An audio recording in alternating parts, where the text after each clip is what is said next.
While watching a play, a group of people receive the news that the fireworks warehouse is on fire and they all flee before a catastrophe strikes. As he was in the theater alone, Jason was left behind because his father was the lead actor and was on stage when the fire broke out. Suddenly, he is hit by an explosion. Immediately, the boy is thrown away and, as he lies wounded on the ground, he sees his father hit by the fire. Years later, a TV reporter announces a rare celestial event, a triangular planetary alignment that occurs only once every 700 years. The planets Mars, Saturn and Jupiter will be aligned in the same magnetic field that night, causing a huge storm of lightning and thunder. Now that he's an adult, Jason plans to move to the United States to work as a tailor and wants to take his girlfriend with him. However, Binsi's father doesn't approve of this relationship and is on the lookout to attack Jason when he and his daughter meet. After striking the young man, Mr. Sajin orders Binsi to return home and informs her that she is already promised to another man. After being publicly humiliated, Jason returns home and wears a Santa Claus costume to find his girlfriend to find out if the story that she is engaged is true. During the conversation, the young woman hears her father's car approaching and he is accompanied by Anish, his future son-in-law. When he finds out that his girlfriend is actually going to marry another guy, Jason is furious and Binsi orders him to hide under the bed so that her father doesn't find him. That night, Shibu discovers that Usha, the woman he has always been in love with, has separated from her husband. So the man decides to go and visit her, but he doesn't have the courage to approach her and just watches her from afar as he remembers the time when they were both young. Despite his strong feelings, Shibu never had the courage to confess his love for Usha, as her father always made it difficult for him to get close to her. After Binsi and Anish leave the room, Jason puts his Santa mask back on and watches the couple talking. At that moment, he remembers the day he found out that Binsi liked him. They were both still at school when they started dating. When he realizes that the young woman is really interested in Anish, Jason feels betrayed and, after removing his mask, says that as soon as Binsi finds a richer man than her fiancé, she will leave him. Suddenly, Sajin appears and points a gun at Jason. As he tries to run away, the young man is struck by lightning and Shibu is also hit at the same time. Terrified by what his eyes had just witnessed, Sajin ordered his men to take Jason to the hospital and, when the young man's body was on the stretcher, the doctor tried to revive him. After a few minutes of heart massage, Jason wakes up, but Shibu won't regain consciousness until the next morning. After getting off his boat, the man crawls back home and collapses again just after entering his room. According to Dr. Narayanan, when someone is struck by lightning, they receive a discharge of energy capable of causing extremely serious damage to the body. However, Jason was very lucky, as he didn't suffer anything serious, just a scar on his chest accompanied by a feeling of discomfort. Still in hospital, he is given medication and squeezes an iron bar to try to ease the pain of the injection. When Jason gets up, the iron bar he clenched is dented, indicating that last night's incident has increased its strength. When he is sent to the examination room to see if the lightning has caused any internal damage to his body, Jason ends up destroying the machines nearby due to a power surge. When he wakes up from his fainting spell, Shibu lies down on the bed and begins to shiver, his tremors causing the whole house to shake with him. Suddenly, Variath realizes that an earthquake is about to happen and rushes to wake up Shibu so that they can both leave the house before it collapses. However, as soon as the pair run into the yard, the house stops shaking and Variath tries to understand what has happened. Upon returning home, Jason is greeted by his nephews, who are happy to see him, and he sees his sister being scolded by her husband for not having served lunch before going to the hospital. When he comes across the invitation to Binsi and Anisha's wedding, Jason remembers that he lost his girlfriend to that guy and feels disgusted. In an attempt to help her brother restart his life, Jesmi gives him some gold accessories that she got as a present on her wedding day and says that Pothan mustn't find out about it. After selling those jewels, Jason goes to talk to Biji and is amused to see her kicking Anish out of his house. The man is her ex-boyfriend and he went there to invite her to his wedding to Binsi, but the woman doesn't want to see him anymore. Just then, Jason goes to talk to her about the paperwork he's organizing for his move to the United States and starts coughing. When he gets to the bathroom, he sees a gray goo coming out of his mouth and starts to worry, as he realizes that the lightning that hit him may have caused some irreversible damage to his body. That night, Jason can't sleep as his senses begin to become more and more acute and even the sound of a simple clock prevents him from falling asleep. When he tries to open the window to get some air, Jason ends up opening a hole in the wall and is caught by Josemon, who sits outside the house to talk to his uncle. Just then, Jason hears a tap dripping and goes over to turn it off, but the young man accidentally causes more damage and, as he rushes out to avoid getting wet, he rips the bathroom door off. The next morning, Jason continues to suffer from his enlarged hearing and sticks his head in a bucket of water in an attempt to drown out the outside noises.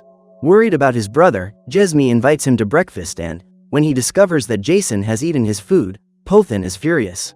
Frightened of her own husband, Jesme runs out of the house to call for help and, in trying to help her, her father is also attacked. Seeing his family being humiliated, Jason is furious and, with a single blow, pushes his brother-in-law into the well.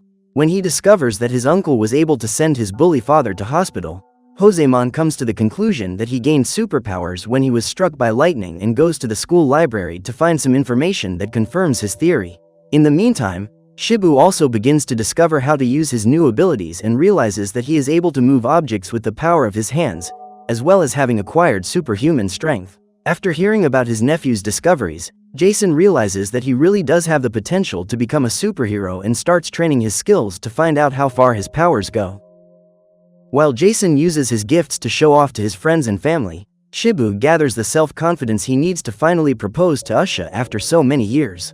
Since her separation and return to the city, Usha has been frequenting the restaurant where Shibu works and Peely takes every opportunity to try to invest in a relationship with her. Even after being rejected by the woman several times, he continues his advances, which makes Shibu furious.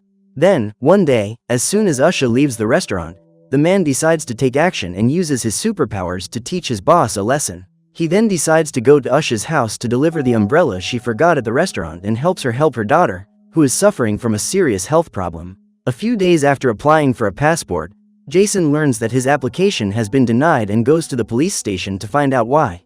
That afternoon, his father accompanies him and Jason discovers that it was Sajin who hindered the process so that the young man couldn't go to the United States. As an excuse, the police officer claims that he couldn't approve Jason's documents because he found an inconsistency in his father's name. While on his birth certificate the young man is registered as the son of a man called Martin, on his ID his father's name is Varki. This is because, as a child, Jason was the victim of a fire and ended up losing his father. On that day, he also lost his memory and ended up being adopted by Varki, who has raised him as his son ever since. When he discovers the truth about his past, Jason feels frustrated at having been deceived by his father and leaves without his long-awaited passport.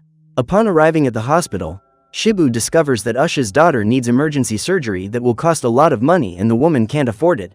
So he says he'll pay for the surgery and goes after the money needed to pay for all the medical care Cuckoo needs. Later, when he gets home, Varki apologizes for hiding the truth from his son and gives Jason a trunk with all the belongings he inherited from his biological father. According to Varki, Maiden didn't lose his life because of the explosion. He could have run away, like most people, but instead he decided to stay and help people escape the fire. When he learns that his father has lost his life as a hero, Jason decides to do the same and, realizing that his adoptive father has been beaten up by Sajin while trying to convince him to release his passport, the young man finds his first opportunity to act. That night, Jason infiltrates the cast of a performance taking place in his town and, during the show, he comes down from the stage to strike Sajin. At that moment, the other policemen present at the scene unite to attack him, but Jason easily manages to deal with them on his own. As he's wearing a mask, his identity isn't revealed and everyone witnessing the fight wonders who that guy is. Before leaving, the young man threatens Sajin, saying that from now on he will be watching his every move. After robbing a bank, Shibu goes to the hospital to pay the bill for Cuckoo's surgery, but discovers that the debt has already been paid by Dawson, Usha's brother. The next day, news of the masked man begins to circulate around the city and, as well as being wanted for attacking the police, he is also accused of robbing the central bank. Instead of regarding him as a criminal, the population gave the masked man the title of hero and started calling him Super Morali. After being attacked by his brother-in-law, Patan realizes that Jason is much stronger than he thought, so he begins to suspect that he is the masked man everyone is looking for. To further confirm his suspicions, the man sees his eldest daughter wearing a mask identical to Super Morali's and, when asked where she found it, Apamol reveals that it was in her uncle's room. Thanks to Josémon's warnings, Jason realizes that his brother-in-law is close to discovering the truth about him and decides to go after him. Along the way, the young man hitches a ride with the bus that is going to Binsi and Anisha's wedding. Upon seeing him, Biji convinces him to accompany her to the party so that the bride and groom don't think that their ex-boyfriend and ex-girlfriend are still heartbroken. Together, the young people enjoy the wedding party and, during the event, Shibu creates opportunities to strengthen ties with Usha. A few days later, Jason finds a new opportunity to get his passport and, to do so, he will have to use the money he got from selling his sister's jewelry. However, when he goes to look for the money he has saved in the sewing store where he works, he discovers that Dawson has taken it to pay for his niece's surgery. Furious, Jason threatens his old friend and says that he will suffer the consequences if he doesn't return his money by that evening. However, after a brief conversation with his father, the young man realizes that he has made a big mistake, as Dawson only took that money to save his niece's life and intended to return it soon. After being told what had happened, Shibu decided to pay Usha's brother a visit and gave him the money he had stolen from the central bank so that Dawson could pay Jason. However, when he realizes that Shibu has ill intentions and intends to use the money as a bargaining chip to marry Usha, Dawson refuses his help and orders him to leave. Feeling guilty about the words he said to his friend that afternoon, Jason decides to go and see him to apologize. The man is about to close up store when Shibu returns and threatens him with a pair of scissors. According to Shibu, when his mother lost her life, he was abandoned by his father and spent days alone with nothing to eat. When he was hungry, Usha was the only person who fed him and, since then, he has loved her more than anyone else. So Shibu decides to get rid of Dawson, because he knows that he will never give his blessing for Usha to marry him. While taking the man prisoner, Shibu sprinkles gunpowder all over the store and then lights a match to set the place on fire, making it look like Dawson accidentally lost his life in a fire. After making sure that the man has been eliminated, the man starts shouting for help and announces that the store is on fire. When he arrives at the establishment, Jason discovers that Dawson has been the victim of a fire and has already been taken to the nearest hospital. However, when he enters the store where he works, he comes across Super Morali's signature and discovers that someone is using his secret identity to do evil. Even after receiving medical attention, Dawson couldn't survive the burns that had spread all over his body and, the next day, his friends and family gathered to hold his funeral. While most of those present suspect Jason of being responsible for the crime, since he had an argument with Dawson, Peely knows that Shibu is the real culprit, since he saw him at the scene of the crime. Afraid of becoming the metahuman's next victim, Peely decides to pack his bags and leave the city as soon as possible. Not knowing what to do to make things right from then on, Jason decides to confess to Biji that he is Super Morali, but the woman just mocks him, as she doesn't believe that the young man is the great fighter who took on the city's policemen. To prove he's telling the truth, Jason smashes a table full of stacked boards and destroys them all with a single blow. When she discovers the truth, Biji asks if Jason really robbed the central bank and eliminated Dawson, but the young man says no. Worried about her friend, the young woman advises him not to reveal his secret identity, otherwise he'll be arrested for crimes he didn't commit. As he wants to find out who is impersonating him in order to spread chaos throughout the city, Jason decides to take on the role of superhero and start investigating. By now, the population is completely outraged and pressuring the police to discover Super Morali's identity. After stealing a scarecrow's mask, Shibu decides to go to the police station and Pothan is sure that this is his brother-in-law. But soon after, Jason shows up and the policeman realizes he was wrong about his investigation. At this point, Super Morali attacks him and is thrown onto the roof and, just as he was about to be shot by the police, Shibu uses his telekinesis to bend the barrels of the guns.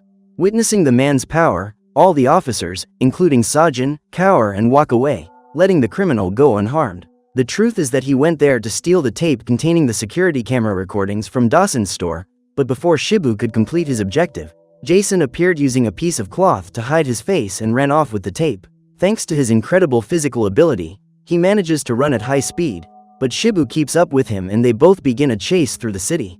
During the battle to get hold of the recording, Shibu ends up being thrown into a church and leaves a huge hole in the wall. However, the man manages to get up unharmed and continues the search for his adversary. In an attempt to eliminate him, Shibu throws a block of metal at him and Jason ends up losing the tape, which falls inside a bus and is found by a little girl. Jason quickly enters the vehicle to retrieve the tape, but Shibu appears right behind him and uses his powers to immobilize his opponent. After destroying the tape, Shibu flees, but Jason chases after him and fails to catch him. During the duel, the bus driver was injured and lost consciousness, so the vehicle ended up being driven over a cliff. Hearing the cries for help from the passengers and a mother desperate to save her daughter who is hanging outside, Jason decides to help and uses his strength to drag the bus back to dry land. After pulling the vehicle to the top of the cliff, the superhero realizes that the little girl has fallen and uses a rope to hold on while he jumps down to rescue her.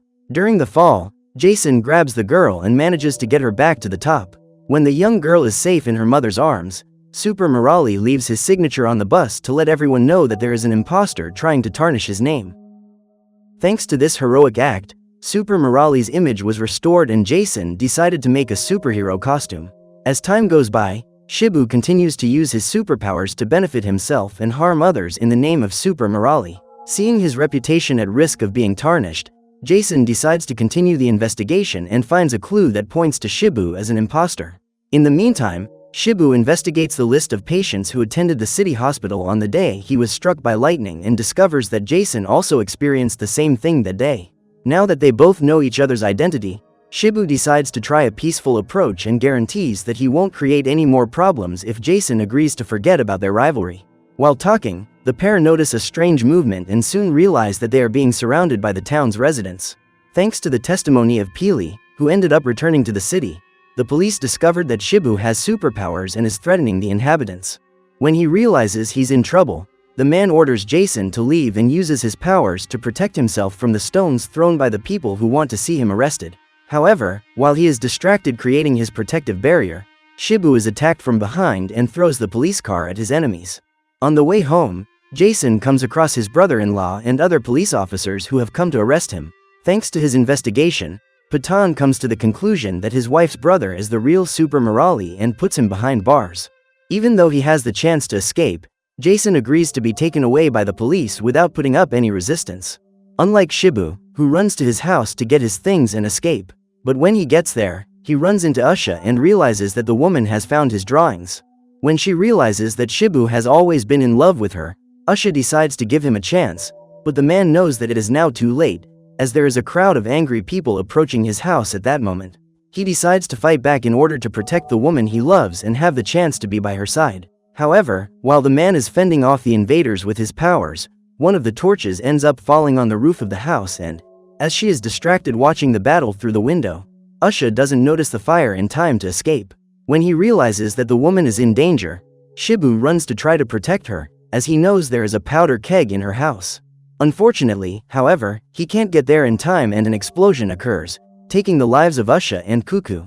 As his body has become more resistant after being struck by lightning, Shibu manages to survive and, now that he has lost everything he loved, he decides to seek revenge.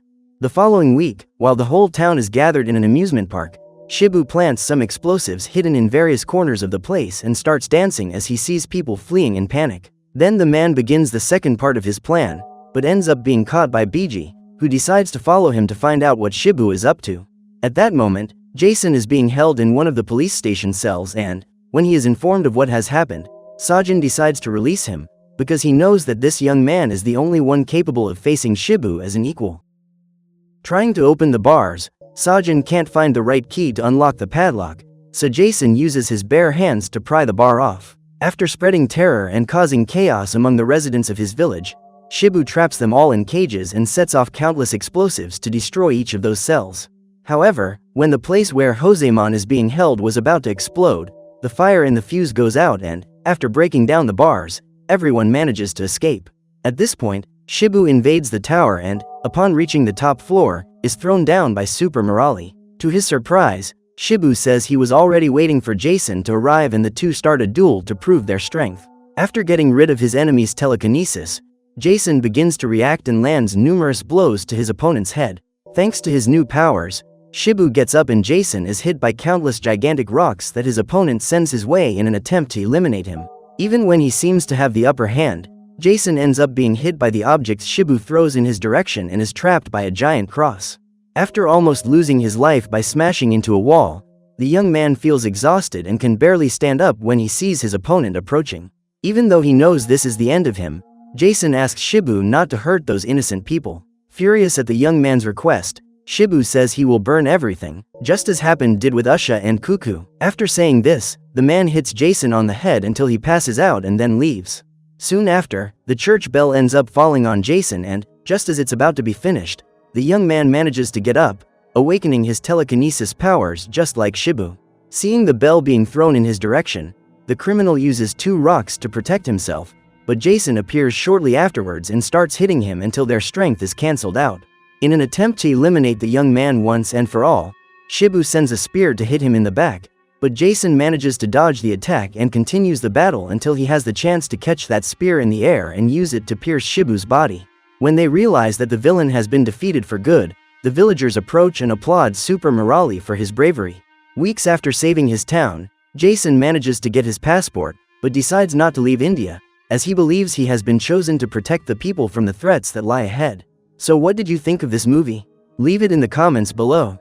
And if you liked the video, like and subscribe for more movie recaps. See you next time.